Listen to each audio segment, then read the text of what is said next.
This is a Heart and Hand production.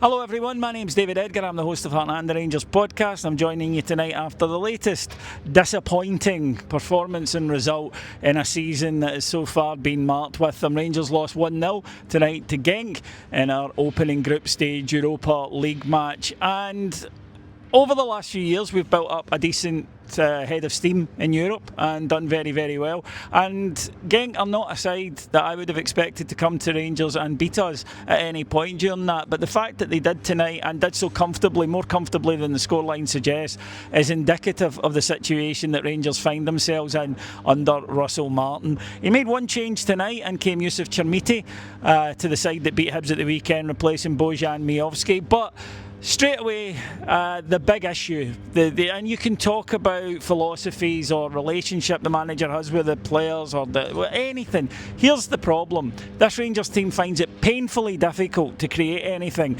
and gives away chances very, very easily. And tonight, the former Celtic striker, he could have had 4 or 5. He was woeful in front of goal, still ended up with the winner, but time after time, Rangers are done with the same ball, a chip ball over the top, and Rangers are done with it constantly. Teams get in behind us, and the Belgians were getting in behind us just so regularly. At the other end, for Rangers, we should have had a penalty. I don't have any doubt about that, and who knows, it might have changed the game, but we didn't get it, even though the ref was asked by VAR to go and have a look at it. Tav's header had came off the defender's arm, his arm was up, it should have been a penalty kick. However, the referee found a phantom push on the defender by Tavernier and it wasn't given.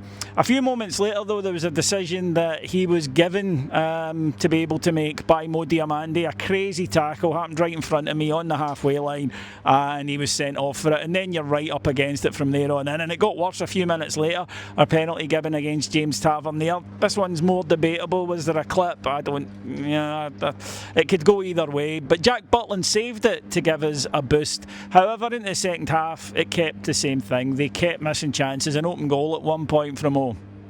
And just when you thought, well, maybe is it one of them nights for them, they took the lead. And again, it's the same thing. Simple ball over the top. It gets released and he arrowed his shot into the bottom corner. And then an interesting thing happened. I think that rather than push for a second to get the game done, the Belgians had looked at us and said, if we just keep it tight at the back, we'll be absolutely fine here. And it's true, Rangers, so much effort to create so little. We run about, we move the ball, there's loads of wee passes and it never seems to go anywhere. Rangers are slow, laboured, predictable, and the other sides know what's coming. They know, just stay in your shape, lads, and it'll be fine. Go and press them, they don't like that. And Rangers, honestly, the amount of times we work the ball over and over and over and end up losing it, and then they were heading in on our goal. Ibrox, I think, is fairly united to a degree that I can't remember seeing. Nobody seems to think that Russell Martin should continue as a manager, with the exception of the people who could make that decision, Andrew Kavanagh, Parag Marathi and the board. Because you could sense it in the stadium tonight and talking with people in the main stand. There's just no belief about this Rangers team. They don't give you anything to believe in. They labour without much reward, and there were 13,000 empty seats in here tonight. If that isn't sending a message to the board, I don't know what will. So we go now to Livingston at the weekend, and again, you would hope we'll improve, but I've been hoping we'll improve since the start of the season, and I have to be honest and say so far I'm seeing precious little signs of it. Thank you very much for joining me. I'll talk to you again on Sunday. Take care, everybody. Bye bye.